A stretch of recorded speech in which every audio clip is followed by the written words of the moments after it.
Yes, by the way, this review is legit for the full film. For those of you in the US wondering how can this film be out when they're not out there yet, is because they were released a month early here, and apparently the Aussies got the film a couple of days earlier. So sorry to all the folks out there in the US for having to wait for another month for this film to actually get released here, but hey, that's one of the main benefits of being in the other parts of the world. You get to see a lot of stuff early. Did you know that I'm actually 12 hours ahead of most of you people in the US? Welcome to AppAbend's Uncapped, the quicker the sicker. Today's review is going to be about a film that I've been anticipating for quite a while, and that is How to Train Your Dragon: The Hidden World. This is the next installment of the How to Train Your Dragon franchise, which I immensely enjoyed. I love both films. They're not just excellent kids films, but adults will also appreciate the surprisingly mature storyline and themes. The first film is not just a really fun entertainment for the kids, but it is also a shockingly mature coming-of-age story that adults can also really enjoy. I highly recommend the first one. It'd be way too goddamn late, but I'm giving it a 4 out of 5 regardless. The second one, oh boy.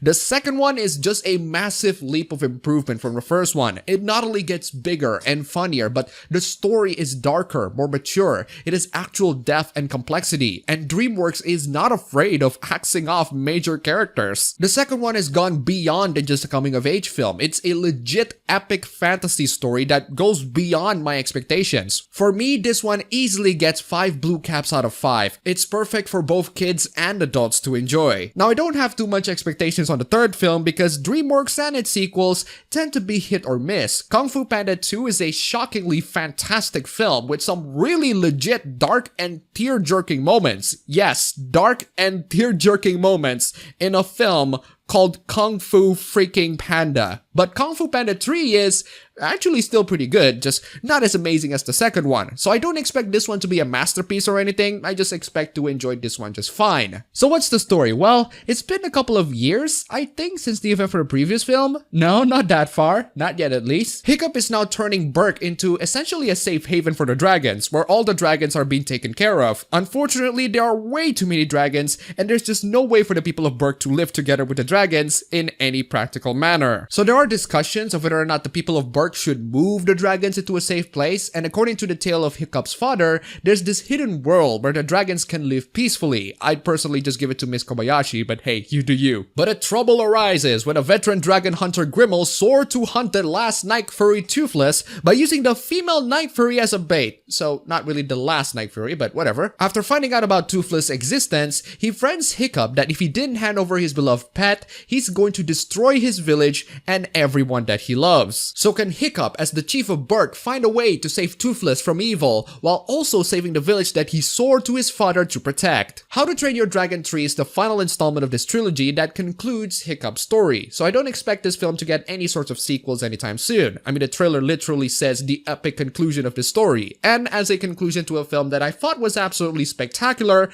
I thought this film is going to have a slightly lighter tone to end with a good note, and while it does line up for a bit, it is still pretty freaking dark. The characters are involved in actual fights with the dragon hunters, and since this is a kids film, they just knock out all the guards instead of killing them, even though the characters are wielding weapons that are used to chop people's heads off. As I'm watching the film, I'm seeing glimpses of how dark this film would be if the characters were straight up killing the guards. Considering that the setting is based on the Vikings lore, at least some blood need to be shed. There are glimpses and signs of an even darker storyline beneath, and it's very difficult for me to overlook it. The story presented right here is family friendly, but its attempts on being family friendly unfortunately restrain the potentials of this film being something dark. And even if you can move on from the unrealistically lack of bloodshed on this film, the story of How to Train Your Dragon 3 still deals with a lot of very heavy themes, like the responsibility of a leader leading thousands of lives away from potential danger that could destroy their existence. Since this story is about relationship, it also deals with commitment to marriage and faith towards your partners. And before we go on, I say heavy and dark in the context that this is supposed to be a kids film. Obviously, there are heavier and more mature stories out there, but this is a film intended for kids.